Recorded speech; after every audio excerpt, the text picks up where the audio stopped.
ರಾಜ್ಯ ರಾಜಕೀಯದಲ್ಲಿ ಮಾತ್ರ ಸಿಎಂ ಕುರ್ಚಿಯ ಪಟ್ಟದಾಟ ಇನ್ನೂ ಕೂಡ ನಿಂತಿಲ್ಲ. ಈ ಸಿಎಂ ಕುರ್ಚಿ ರಾಜಕಾರಣಕ್ಕೆ ಇದೀಗ ಶ್ರೀಗಳು ಕೂಡ ಎಂಟ್ರಿಯಾಗಿದ್ದಾರೆ.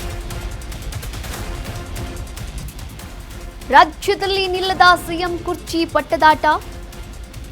ಸಿಎಂ ಕುರ್ಚಿ ರಾಜಕಾರಣಕ್ಕೆ ಶ್ರೀಗಳು ಕೂಡ ಎಂಟ್ರಿಯಾಗಿದ್ದಾರೆ. ಗೃಹ ಸಚಿವ ಡಾಕ್ಟರ್ ಜಿ ಪರಮೇಶ್ವರ್ ಪರ ಶ್ರೀಗಳು ಬ್ಯಾಟ್ ಬೀಸಿದ್ದಾರೆ. ಪರಮೇಶ್ವರ್ ಸಿಎಂ ಆಗಲೇಬೇಕು ಅಂತ ಶ್ರೀಗಳು ಒತ್ತಾಯವನ್ನ ಮಾಡಿದ್ದಾರೆ. ಕೊರಟಗೆರೆಯಲ್ಲಿ ಸ್ವಾಮೀಜಿಗಳಿಂದ ಒತ್ತಾಯ. ಅಟವಿ ಮಠದ ಶ್ರೀ ಶಿವಲಿಂಗ ಸ್ವಾಮೀಜಿಯವರು ಆಗ್ರಹವನ್ನು ಮಾಡಿದ್ದಾರೆ. ರಾಜ್ಯ ರಾಜಕೀಯದಲ್ಲಿ ಎಲ್ಲಿಂದ ಎಲ್ಲಿಗೋದ್ರೂ ಕೂಡ ಕೊನೆಗೆ ಬಂದು ನಿಲ್ಲೋದು ಅಂತಂದ್ರೆ ಈ ಸಿಎಂ ಕುರ್ಚಿ ಪಟ್ಟದಾಟದಲ್ಲೇ ಅಂತ ಅನ್ಸುತ್ತೆ. ಯಾಕಂದ್ರೆ ನೋಡಿ, ದಲಿತ ಪರ ಸಿಎಂ ಕೂಗು ಇನ್ನೂ ಕೂಡ ಕೇಳಿ ಬರ್ತಾ ಇದೆ. ಅದರಂತೆ ಇದೀಗ ಈ ಸಿಎಂ ಕುರ್ಚಿ ರಾಜಕಾರಣಕ್ಕೆ ಶ್ರೀಗಳು ಕೂಡ ಎಂಟ್ರಿ ಆಗಿದ್ದಾರೆ. ಹಾಗಾದ್ರೆ ಯಾರು? ಕೊರಟಗೆರೆಯಲ್ಲಿ ಅಟವಿ ಮಠದ ಶ್ರೀ ಶಿವಲಿಂಗ ಸ್ವಾಮೀಜಿಯವರು ಕೂಡ ಆಗ್ರಹ ಮಾಡಿರುವಂಥದ್ದು. ದಲಿತ ಸಿಎಂ ಆಗಬೇಕು, ಹೀಗಾಗಿ ಪರಮೇಶ್ವರ್ ಅವರ ಪರವಾಗಿ ಇದೀಗ ಬ್ಯಾಟಿಂಗ್ ಬೀಸಿರುವಂಥದ್ದು. ಒಂದು ಕಡೆ ಡಿಸಿಎಂ ಡಿಕೆ ಶಿವಕುಮಾರ್ ಅವರ ಬಣ, ಇನ್ನೊಂದು ಕಡೆ ಸಿಎಂ ಸಿದ್ದರಾಮಯ್ಯ ಅವರ ಬಣ. ಇದೀಗ ಈ ಎರಡೂ ಬಣಗಳು ಸೈಲೆಂಟ್ ಆದರೂ ಕೂಡ ಮಠದ ಶ್ರೀಗಳು ಒಂದು ರೀತಿಯ ಬ್ಯಾಟಿಂಗ್ ಅನ್ನ ಬೀಸ್ತಾ ಇರುವಂಥದ್ದು ದಲಿತ ಸಿಎಂ ಕುರ್ಚಿಗಾಗಿ. ಈ ವಿಚಾರವಾಗಿ ಈಗಾಗಲೇ ಮಾತನಾಡಿದ್ದಾರೆ. ಇನ್ನೂ ಸಾಕಷ್ಟು ಅಪ್ಡೇಟ್ಸ್ಗಳು ಕೂಡ ಲಭ್ಯವಾಗ್ತಾ ಇರುವಂಥದ್ದು ನೋಡ್ತಾ ಹೋಗೋಣ ಬ್ರೇಕಿಂಗ್ ಮೂಲಕ.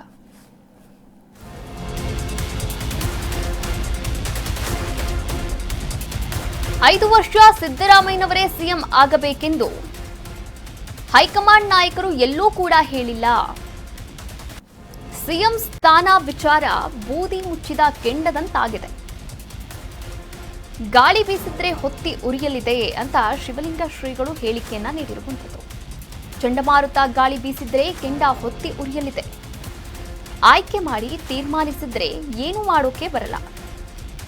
ಒಂದು ಅವಕಾಶ ಇದೆ, ಪರಮೇಶ್ವರ್ ಅವರಿಗೆ ಮಾಡಿಕೊಡಿ. ಅಟವಿ ಮಠದ ಶ್ರೀ ಶಿವಲಿಂಗ ಸ್ವಾಮೀಜಿಗಳು ಮನವಿಯನ್ನ ಕೂಡ ಮಾಡಿದ್ದಾರೆ. ಗೃಹ ಸಚಿವರಾದಂತಹ ಡಾಕ್ಟರ್ ಜಿ ಪರಮೇಶ್ವರ್ ಅವರ ಪರವಾಗಿ ಬ್ಯಾಟಿಂಗ್ ಬೀಸಿದಂತಹ ಕೊರಟಗೆರೆಯ ಅಟವಿ ಮಠದ ಶ್ರೀ ಶಿವಲಿಂಗ ಸ್ವಾಮೀಜಿಯವರು ಇಲ್ಲಿ ಆಗ್ರಹ ಮಾಡಿರುವಂಥದ್ದು. ಏನಂತ ಮಾತನಾಡಿದ್ದಾರೆ ನೋಡಿ. 5 ವರ್ಷ ಸಿಎಂ ಸಿದ್ದರಾಮಯ್ಯನವರೇ ಸಿಎಂ ಆಗಬೇಕು ಅಂತ ಎಲ್ಲೂ ಕೂಡ ಹೇಳಿಲ್ಲ, ಏನಿಲ್ಲ. ಹಾಗಂತ ಪವರ್ ಶೇರಿಂಗ್ ಒಪ್ಪಂದ ಆಗಿದೆ ಅದು ಕೂಡ ಗೊತ್ತಿಲ್ಲ. ಹೀಗಾಗಿ ಸಿಎಂ ಸ್ಥಾನ ವಿಚಾರ ಬೂದಿ ಮುಚ್ಚಿದ ಕೆಂಡದಂತಹ ಪರಿಸ್ಥಿತಿಯನ್ನ ರಾಜ್ಯ ರಾಜಕೀಯದಲ್ಲಿ ನಿರ್ಮಾಣ ಮಾಡಿದೆ. ಈ ಪರಿಸ್ಥಿತಿಯನ್ನ ತಿಳಿಗೊಳಿಸ್ಬೇಕಂತಂದ್ರೆ ಅಥವಾ ಏನಾದರೂ ಗಾಳಿ ಬೀಸಿದ್ರೆ ಮಾತ್ರ ಈ ಪರಿಸ್ಥಿತಿ ಏನಾಗಿರಲಿದೆ, ಹೊತ್ತಿ ಉರಿಯಲಿದೆ ಅಂತ ಶಿವಲಿಂಗ ಶ್ರೀಗಳು ಚಂಡಮಾರುತ ಗಾಳಿ ಹಾಗೆ ಈ ಒಂದು ಸಿಎಂ ಪಟ್ಟದ ವಿಚಾರವಾಗಿ ಮಾತನಾಡಿರುವಂಥದ್ದು. ಹಾಗಾದ್ರೆ ಎಕ್ಸಾಕ್ಟ್ ಆಗಿ ಪರಮೇಶ್ವರ್ ಅವರ ಪರವಾಗಿ ಏನ್ ಮಾತನಾಡಿದ್ದಾರೆ ಸಿಎಂ ಕುರ್ಚಿ ವಿಚಾರವಾಗಿ ನೋಡ್ಕೊಂಡು ಬರೋಣ.